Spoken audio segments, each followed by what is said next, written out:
Right, welcome ladies and gentlemen to my review of Nobody 2. This is the Universal movie, so don't expect any footage. I can't, because Universal loves to do copyright claims. Very odd and annoying copyright claims. It's also why I didn't do any trailer reactions to this movie, even though this movie is very good. And I enjoyed it a lot. It's a good movie. It's a decent film. It's not like a 10 out of 10 or anything like that, but it is a fun romp. And I'm going to reveal why. Anyway, this is the follow-up to Nobody, which was a bit of a surprise hit, I think, for Universal and Bob Odenkirk.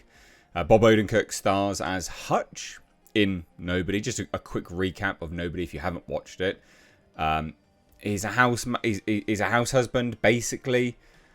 He gets pushed one too many times, and he snaps. And who is he? Well, he's nobody, but he is actually somebody, and that's kind of the kicker there. He's just a normal bloke, but he's not really a normal bloke.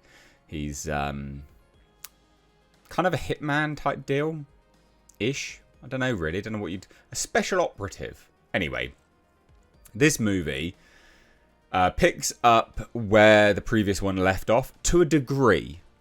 To a degree.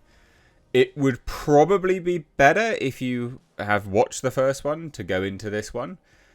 Because they do reference a little bit of the first one, but you could go in blind and still enjoy it.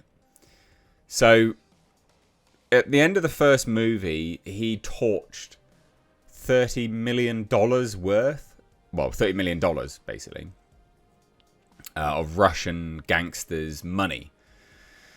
That was kind of one of the big crescendo points of the first movie. Now, that was obviously all paid off by shady special ops, the government, Uncle Sam. And now he's working for the government, shady operatives, Uncle Sam. And he's trying to pay this debt off. So we see him going through, doing lots of missions, doing lots of work. And we see the slow decline of his family life. So the setup is very similar to the first one, but different, you know. The first one, he's not very well respected because he's just a bit of a boring house husband. His wife doesn't really respect him. They don't get it on. They sleep with a pillow between them. His kids don't really care about him. His daughter does. But he's seen as a bit of a bitch, basically. And then obviously he snaps and earns their respect. Which is... kind of earns their respect. But anyway, whatever. This one has a very similar setup where... now he's doing all of this stuff. He is an absent father. He's not there for his son. He's not there for his daughter. His wife doesn't really see him and doesn't get it on with him because she doesn't see him very much. You know, she gets dinner ready for him, but he's never really there. So it's a very similar setup where the family unit is beginning to break down, and you can see that Connie Nielsen does actually a really good job, by the way, plays... Hutch, Bob Odenkirk's wife in the film. You can see that she is on the brink of saying we need to talk, i.e. we're going to have a divorce situation. But just in the nick of time, Hutch recommends that they go on vacation. Now, all of this is in the trailer. So if you've seen the trailer, you have seen the plot of the movie, right? And then you have Sharon Stone playing Lendina. Because what happens is, again, if you've seen the trailer, you have seen the main plot of the film. Hutch recommends that they go on vacation to a Somerville or Plummerville, where Somerville is. I don't know. That's where they go. And that's because he went there when he was a kid. He wants to share a great memory that he had as a kid with his kids. So when times are tough, they have something to look back on, which is nice, touching. In all of this, there are little touching moments here and there. It's not completely devoid of anything. And I found that with the first one, actually. Anyway, they go there. They get in a little bit of a ruckus. Hutch gets in a little bit of a ruckus. And he finds himself basically in between just, I don't know, like a massive crime syndicate type thing. Acting outside of everyone, outside of everything. Lendina.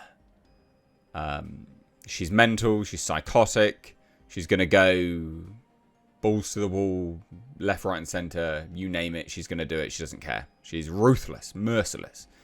And I tell you what, Sharon Stone has a good time in this film. Like, she's seen dancing and prancing around. She's loving being this maniacal mob leader. She loves it. I feel, though... So, obviously, Hutch comes out on top. Obviously. It's very touching. It's a whole family affair. It's actually really quite... It's a really good film. It's very fun. I had a really good time with it. It's very enclosed. It's one film, one and done. You know, it's just a romp. You don't need to know... It's not a lecture. It's not a lesson on anything. It's just a mission. Something happens. They're just having a good time. There's some stakes there, of course. And that's it, right? I will say this, though. It is 1 hour, 29 minutes. And I thought it was a really good film. Like, it's got good pacing. It all works. I do wonder if they did cut stuff out of this, though. Because for 1 hour 29, I am wondering. Like, I don't know whether they did.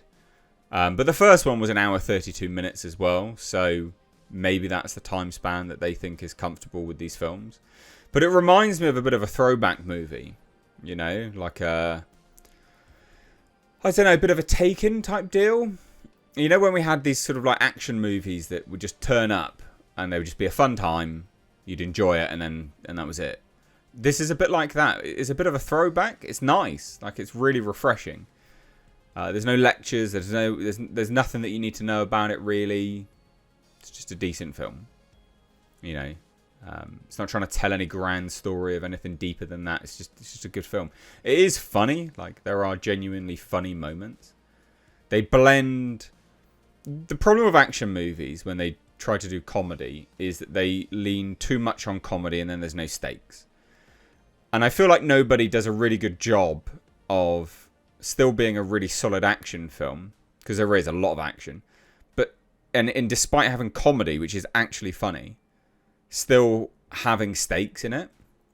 They did it with the first one and they've done it with the second one, and I think they do a really good job of that, which is high praise, to be fair, because a lot of films that try to do action comedy, they lose all the stakes because the moment where tension is building, they insert a comedic joke, and that's not fun. That's not good. It's not the same for this one. It's not the same for this at all. I think they managed to skirt that line very, very well. Everyone does a really good performance. It's a good film. The music is good. The action is good. It's just a fun time. It's well worth checking out. It's not going to win any awards or anything like that, but Bob Odenkirk does a really good job. Connie Nielsen does a good job. Sharon Stone does a good job. Christopher Lloyd does a good job. It's just a good film. RZA does a good job. RZA? RZA? RZA, yeah. He does a good job. Everyone does a good job. It's just a good film. Good fun film. Well recommend. If you like the first one, you'll like this. So, there you go. There's my review. Thoughts down below if you've seen it. Bye-bye now.